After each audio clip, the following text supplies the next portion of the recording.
Hey Taurus, how are you? My name is Lauren B. Welcome to the Untitled Tarot.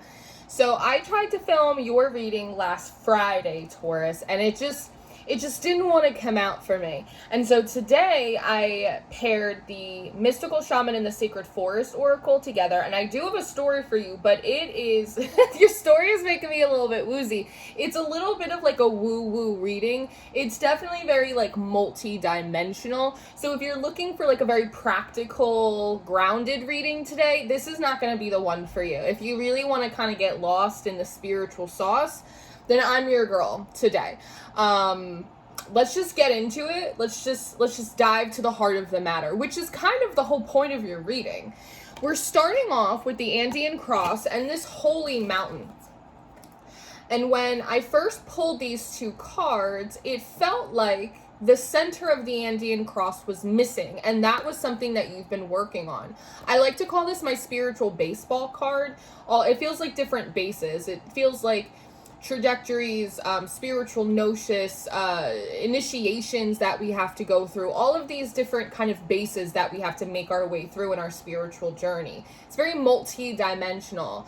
And here you are on this holy mountain. You've been sort of elevated. You're at a distance. You may even have been separated or isolated in such a way. And you have this huge sun in front of you. It's almost as if it feels like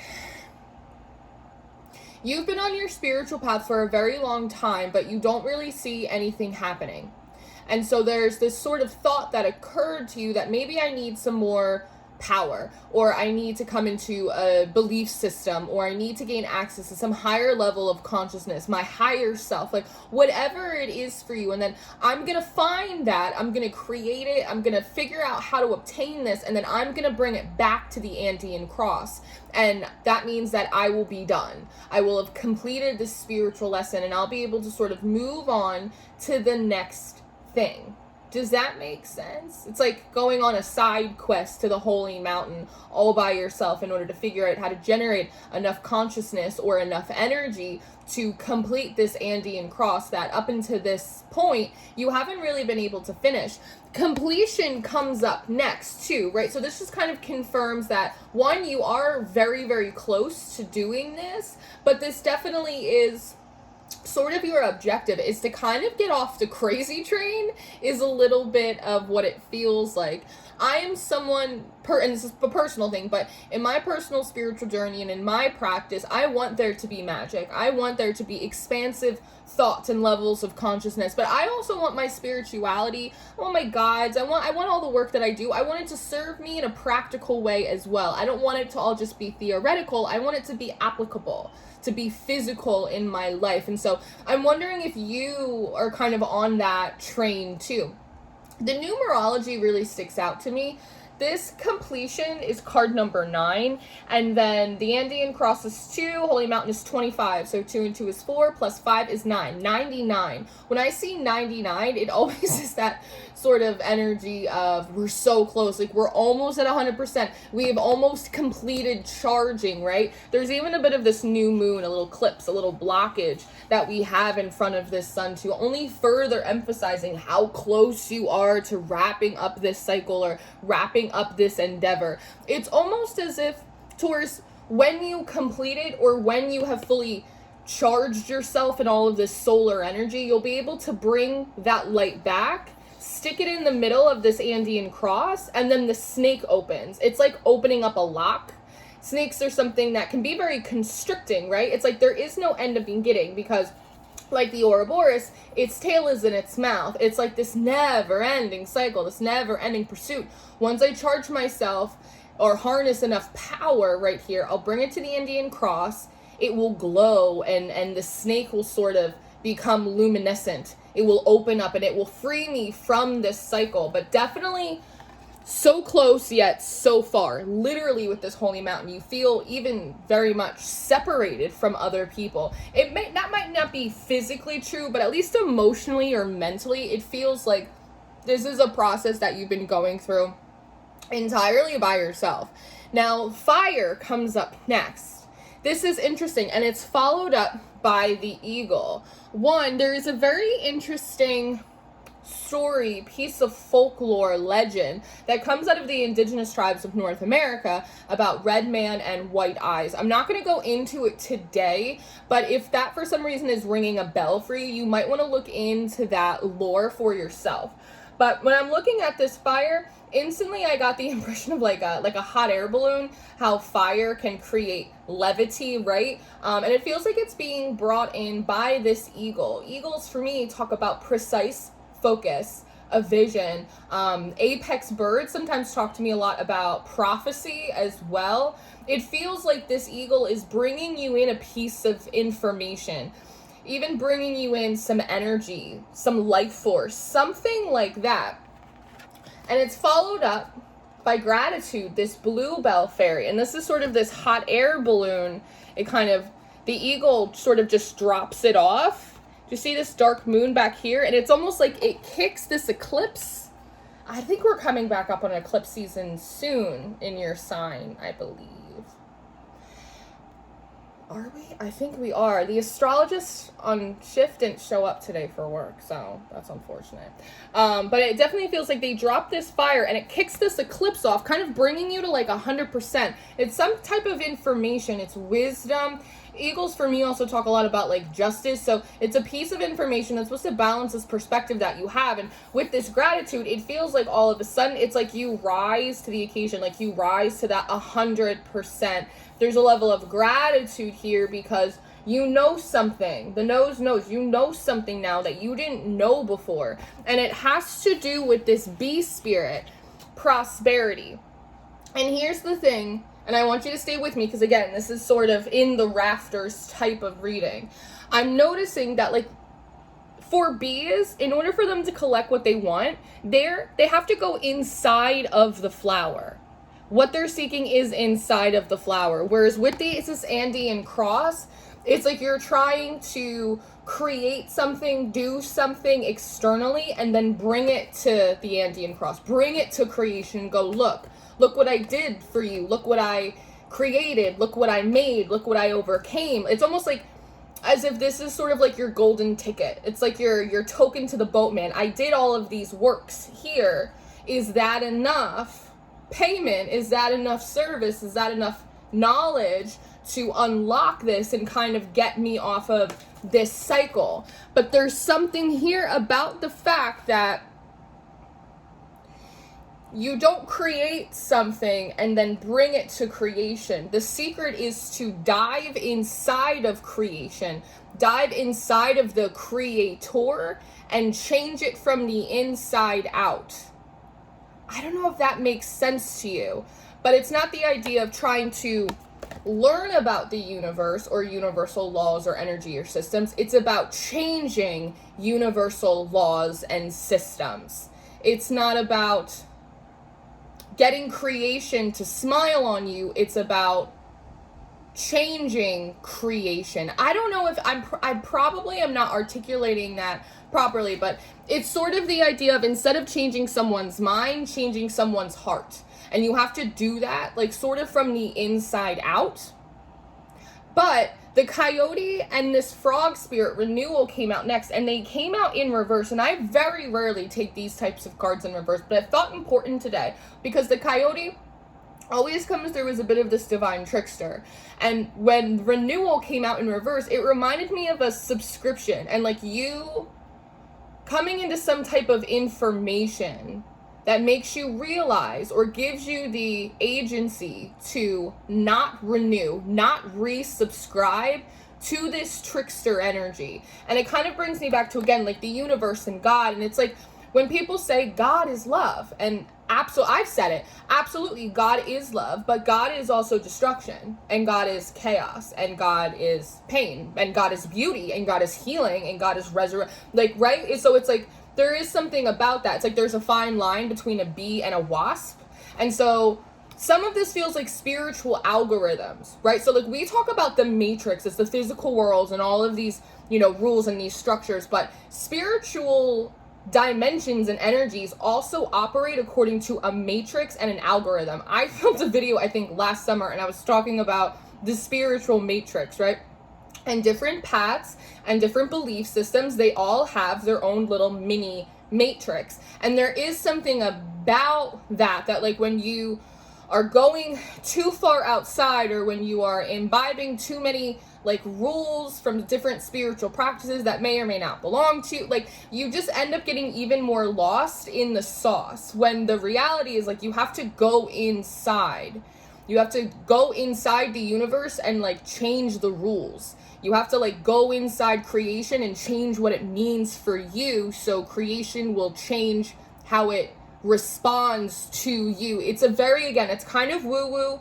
It's definitely up in the rafters, and in a way it kind of stretches the mind a bit, but it feels like it's important. This reading could be for literally one of you, and if that's the case, I hope it finds you. But the drum comes up next, which I think is interesting, because again, it's sort of this realization of like, I don't have to play this game. I can just not renew my subscription to this algorithm, to this belief system, to this Andean cross. I felt like I had to go through the Andean cross, but maybe actually I don't. Maybe the Andean cross is this coyote energy. I don't have to renew my subscription. I don't actually have to play this game. I can be the game maker. I can craft the game myself. I can make my own algorithm. It's that sort of feeling here. And with this drum, it almost feels like with this recognition, you're not beating the drum. It almost looks like this is a lid, and you're walking over and you're putting this lid on top of the hole in this Andean cross. And that for you is symbolizing completion. 15, that breaks down to a 6, right? It's like it's even on both ends. Whereas this holy mountain, it's like the amount of energy, gnosis, everything that you've generated, it's actually so much bigger than what this Andean cross like even requires to fill it. Does that make sense? And so it's almost the idea of like, I don't have to play this game, period. I don't have to do this at all. I'll complete this. I'll complete it right now. And again, it's all thanks to the eagle, because the eagle brought you something. It dropped in this fire energy. So you go forward and it feels like you just close up this Andean cross and you just kind of move on. You're like, I don't have to do that anymore. And so I'm not. You just kind of, it's like closing the book. You just put a lid on it. Now, what's interesting is the witness comes out in reverse. And again, for some reason, the reversals are really significant here. And then the sun card. But in the sun, in the mystical shaman, this sun character is actually kind of shielding, right? You can't actually see the sun. You can't actually see that. And with the witness coming out in reverse, it kind of brings up this idea of privacy. Like in this holy mountain, you were all by yourself physically, or at least, again, like mentally, emotionally, but you're actually quite easy to spot. And maybe that's why this eagle was able to spot you so easily and come and bring you whatever it was that you required, in order to kind of create this paradigm shift in your mind. That even if this has felt very alone for you, it's like you've been very easily visible. Maybe in many ways, even vulnerable to spiritual energies, to people, to things kind of poking in on your energy field, like all of it. You feel very alone, even maybe very safe, because who the hell is going to get all the way up here? Well, things that can fly, things that can, make their way. More things can see you than you can see. And so there is something about like vulnerability here, and how you've been very visible, or that there's been a lot of activity, lights on you, kind of focused on you. But with this witness in reverse and the sun being shielded, it's sort of like no pictures, please. When you put this lid on top of this Andean cross, and this does feel like it's connected to a very specific belief system. You may be doing some religious deconstruction, Taurus. That may be something that you've been doing, which is an incredibly difficult process. So if you are doing that, God bless you, universe bless, whatever bless you, right? But there is this energy of no pictures, please. That seems important, that you're able to start creating the game, changing the rules, doing your own thing privately, without so many like prying eyes. So in a way, this also feels like it's reinforcing your personal energy field. Really, in a way, even like plugging up some of those weak spots or loose holes. It's kind of the idea of physics, right? That like as soon as you begin observing something, it starts to shift. So if you are very easily visible, even if you are doing everything that you possibly can to kind of reach this spiritual gnosis or complete this cycle, if you are incredibly visible, that means a lot of other things can observe you. And if they're observing you very intently, then that means they have the ability to shift your energy or change the things that are going on around you. You're recognizing that. So there's a benefit now to moving out of the sun and instead moving more privately or more quietly, or structuring your energy in such a way that not as many people are able to observe what you're doing, especially in the very private aspects of your practice. So that way they cannot as easily shift or change or affect what it is that you're trying to do. The thunder comes up next, and this in a way is kind of like a tower card for me, because every time I pull it, I feel like this rumbling. It's the same thing with these buffalo. It's like you feel them before you actually see them, and so that's the way your energy is shifting. Does that make sense? I hope that makes sense. Before you were very visible, and now you can only be felt. You cannot be seen, you can only be felt. Unless you choose to be seen, there's like an element of consent here, which I like. Now, these three cards are really interesting to me because it does feel like you're shifting spiritual algorithms in a way, because we have the crow, the luminous warrior, and then we have Pachamama here. These are kind of heavy, more lunar, definitely deeply earthy energy. Like these three cards together, they feel like wet soil after a rain. That's what they feel like for me. And you're moving from a lot of this very high, very airy, very fiery energy into an energy that is much more grounded. It's much more earthy. There's a lot of water connected to it with this lunar energy. It's coming through today as water. But it's interesting because it almost feels like this crow. I don't know if crows or ravens are like totems for you, but there is sort of this feeling of camouflage is the word I want to use. Again, they can feel you before they can see you. So it's like as you travel, you kind of go as the crow. And when you choose to be seen, you come out as this luminous warrior. Because you've definitely been through it. And there's something here with this Pachamama energy, too, about the fact that there's something... in its essence, it reminds me of sort of magician energy. Because it's the alchemization of like physical elements, not just, again, thoughts or feelings or that. It's turning lead into gold. There's something about you realizing here that the strength of your power is not necessarily your ability to hold on to a bunch of energy or reach a certain level of consciousness or do enough good deeds for the universe. It's about your ability to shift matter. I always say that spirit needs something physical to manifest itself through. If it does not have that, then it cannot observe itself. And so human beings are the most... I always say that human beings are creation's favorite creation. Because we are so powerful. If you even really thought about how much energy it takes to manifest into a physical form, it's extraordinary. And so there's something about your spirituality, your practice, your perception of self becoming much heavier, but that density has like a positive weight to it. It has the weight of impact, it has the weight of purpose, and it has the weight of knowing, a sheer knowing that I am powerful because I am in physical form, which means that I can shift physical form, and that's you stepping into this magician energy. And much like the magician in the traditional tarot, you don't see him until he's on stage. When he decides it's time to step in front of the crowd with his wand, that is when you are aware of his presence. But previously, he is almost like the Eight of Pentacles in his back workshop, mastering whatever it is that he needs to master. It's very impactful. Now, the owl comes up next with many paths.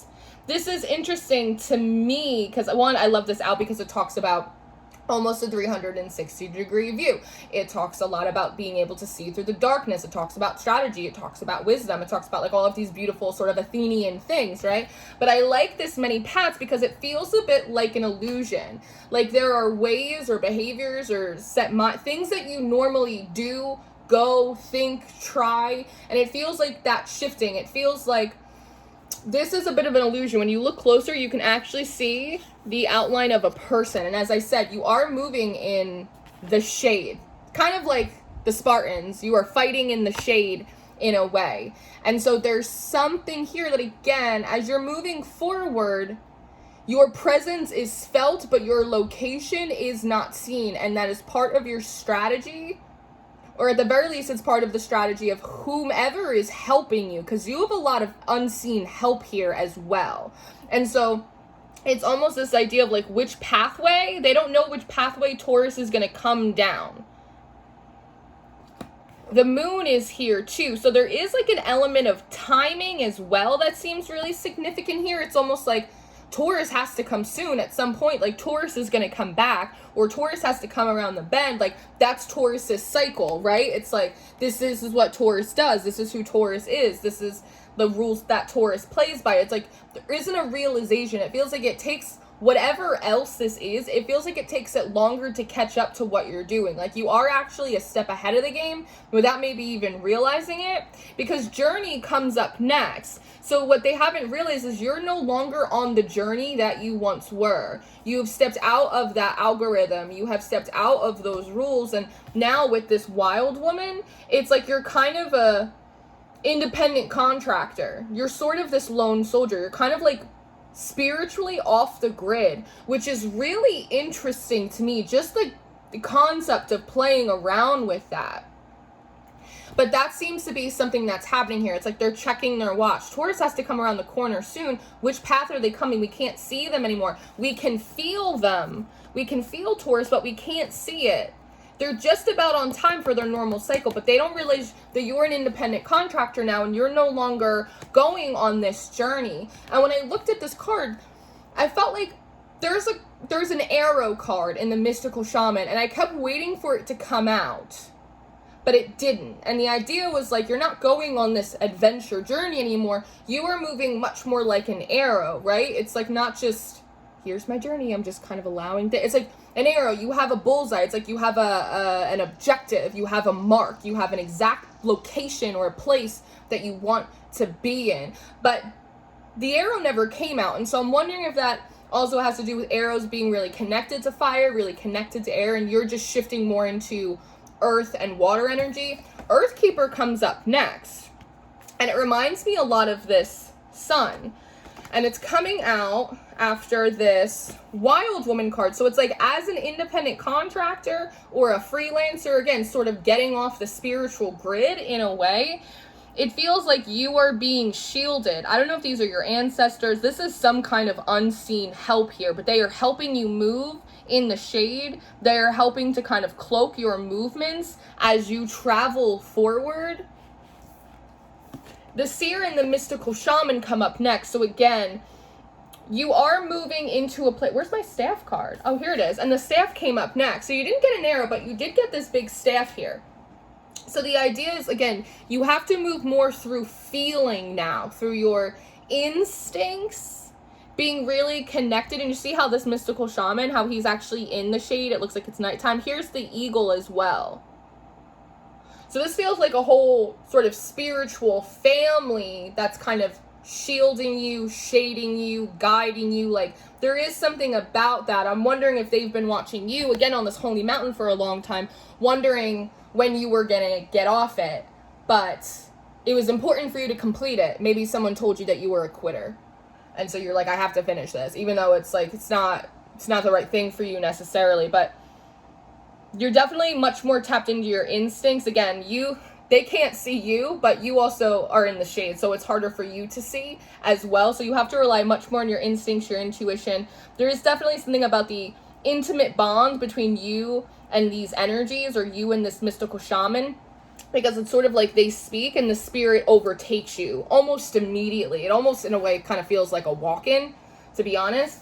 But you have focus, this wizard energy. You have the staff coming up next with circle and then the gatherer. So the way that I'm seeing this is when the spirit overtakes you, when this close communication comes in that goes and sparks the instinct that says, go now, or turn here, or this is the spot, or now's the time to move, or now's the time to rest for a moment, right? It's like you have to really focus on this energy because it's much more subtle than this Andean cross and the holy mountain and the fire and all of that. But it's trying to lead you to this place with this staff that, unlike an arrow, the staff you plant in the ground, right? So again, with an arrow, it's going into a bullseye or it's going into an animal, but a staff is something that you put in the ground. It's almost like planting your flag somewhere, and then the circle comes out. And it almost feels like you are exchanging the Andean cross for the circle.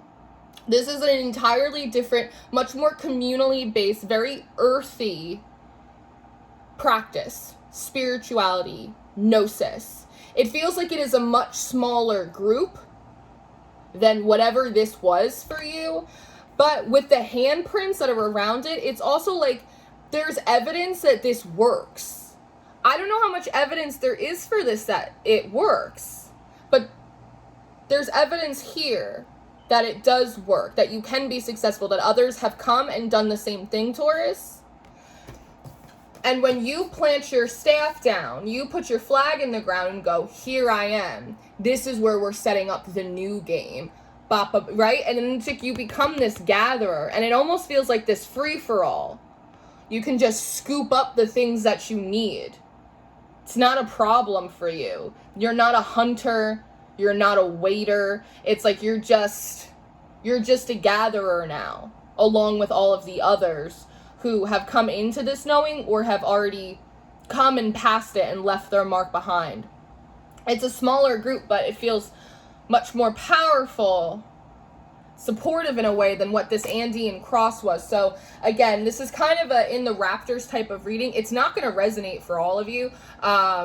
If it does, then that indicates a really interesting collective shift, perhaps, that we are moving into. Let me know how you feel. Let me know how you're experiencing these energies if you resonate with this. I appreciate you making it all the way through. This is a longer reading. I am going to go do an extended. If you're interested in your extended or your monthly reading for August, those links are going to be in the description box. I just refreshed my services, my one-on-one offering. So if you're interested in a private session, you can go to my website. Always check out the Patreon. We have all the goodies over there.